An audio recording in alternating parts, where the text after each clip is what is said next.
சொல்லிட்டு போறேன். பாரத பிரதமர் நம் தலைவர். திமுகவின் தோல்வி திமுகவால தான் வந்துச்சு, நம்மளால வந்துச்சு. தன்னந்தனியாளு நீ எலனமா பாரு, நீங்க 8 கோடி பேரு. உதயநிதி அவர்கள் சொல்கிறார். ஏன்னா நான் கொஞ்சம் எல்லாத்தையும் கொஞ்சம் மாத்திக்கிறேன். நான் ஒருத்தருடைய வெற்றியை பார்க்கும் போது, வளர்ச்சியை பார்க்கும் போது கொஞ்சம் எரிச்சல் வரத்தான் செய்யும். ஆனா இப்படியாப்பட்ட எரிச்சல் எல்லாம் பார்க்கவே முடியாதுமா. கடலை விட மிகப்பெரிய வயிற்றெரிச்சல்கள் தினம் தினம் தினம் தினம் தினம் தினம் இருந்து கொண்டே இருக்கிறது. எப்படி எடுத்துக்கிறதுனே தெரியல. நாளுக்கு நாள் விமர்சனங்கள் போய்கொண்டே இருக்குது. நம்ம தலைவர் அழகா சொல்லிட்டாரு, நீ விமர்சனம் பண்ணிக்கிட்டே இரு, நான் வளர்ந்துகிட்டே போறேன் சொல்லிட்டாரு இல்லையா. விமர்சனங்களை பற்றி நாங்க காதுலயே வாங்க மாட்டோம். ஏன்னா தலைவர் நம்முடைய முதல்வர் சொல்லிட்டாரு, நான் தன்னந்தனியாளு நீ எலனமா பாரு, கொஞ்சம் நவுந்தேன்னா இங்க 8 கோடி பேரு. 8 கோடி பேர் மட்டும் இல்ல, இந்தியா முழுக்க இல்ல, உலகம் முழுக்க நம்ம தலைவருக்கு சப்போர்ட் இருக்குமா. இன்னும் கொஞ்ச நாள்ல நான் இன்னைக்கு சொல்லிட்டு போறேன், பாரத பிரதமர் நம் தலைவர். பாரத பிரதமர் நம் தலைவர். ஏன்னா எல்லா ஸ்டேட்லயுமே நம்ம தலைவருக்கு சப்போர்ட் இருக்குது. உண்மையில சொல்றேன். என்னவோ நம்முடைய முன்னாள் துணை முதல்வர் உதயநிதி அவர்கள் சொல்கின்றார். ஏன்னா நான் கொஞ்சம் எல்லாத்தையும் கொஞ்சம் மாத்திக்கினேன். நான் சொல்கின்றார், கவர்ச்சி அரசியல். புரியல, கவர்ச்சினா என்னது? வேற மாதிரி இருந்தா அது கவர்ச்சி. எதை கண்டு இவர்கள் கவர்ச்சி அரசியல் என்று சொல்கிறார் என்றே தெரியவில்லை. என் தலைவருடைய முகத்தை பார்த்தாலே ஒரு அழகு கம்பீரம்.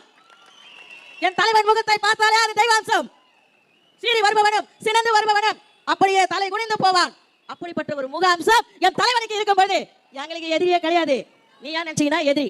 யாரால தோத்தோம்? யாரால தோத்தோம்? யாரால தோத்த? திமுகவின் தோல்வி திமுகவால தான் வந்துச்சு, நம்மளால வந்துச்சு. அவங்களுக்குள்ள கட்டமைப்பு எங்களுக்கு இல்ல, எங்களுக்கு இல்லன்னு சொன்னீங்க. உங்க கட்டமைப்பே உங்களுக்கு மோசம் பண்ணிட்டு, அதுதான் உண்மை இல்லையா? இதெல்லாம் ஒத்துக்க மாட்டாங்க.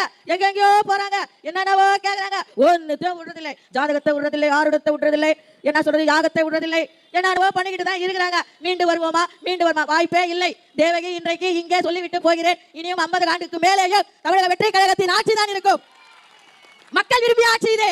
மக்கள் விரும்பிய ஆட்சி. மக்களின் எண்ணம் தான் தேர்தலின் அறிக்கையாக வெளியிடப்பட்டது. ஒவ்வொன்றாக இன்றைக்கு நிறைவேற்றிக் கொண்டிருக்கிறார்கள். எல்லாத்துக்குமே ஒரு பால காசுனா கூட அது கூட ஒரு டைம்.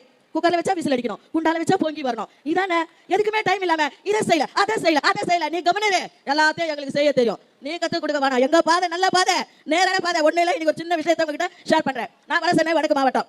அண்ணா வராங்கன்னு கேள்விப்பட்டேன், வந்து நின்னுட்டேன். தெரியலனா எனக்கு போக முடியாது. கேள்விப்பட்டேன், வந்தேன். அண்ணா எனக்கு கையில மெழுகுவர்த்தியை கொடுத்து வழக்கை ஏத்துமான்றாரு. சாமானிய பெண்ணான் எனக்கு எந்த அளவுக்கு மரியாதை கொடுத்துருக்காரு பாருங்க. இதுதான் தமிழக வெற்றி கழகம். உங்களை மாதிரியே எல்லாத்திலையும் கிளடியானவங்களுக்கு நீங்க குளிப்பீங்க வாய்ப்பு. இங்க அப்படி கிடையாது. சாமானியனும் சாதனையாளனாக மாற்றக்கூடியது தமிழக வெற்றி கழகம். எத்தனை லேடிஸ்க்கு மந்திரி பதவி. நம்முடைய வளர்ச்சி போய்கொண்டே இருக்கிறது. நம்ம களத்தை இன்னும் பலப்படுத்தணும், இன்னும் உறுப்பினர் சேர்த்துக்கிட்டே இருப்போம். ஏன்னா மாமண்டமும் மேயர் பதவியும் தமிழக வெற்றி கழகத்தின் அரசாக அமைய வேண்டும். அருமை மக்களை, வெற்றி பெற்று விட்டோம், பதவிகள் வாங்கி விட்டோம் என்று அமைதியாக இருக்கக்கூடாது. களப்பணி தொடர வேண்டும், உறுப்பினர் சேர்க்கையும் தொடர வேண்டும்.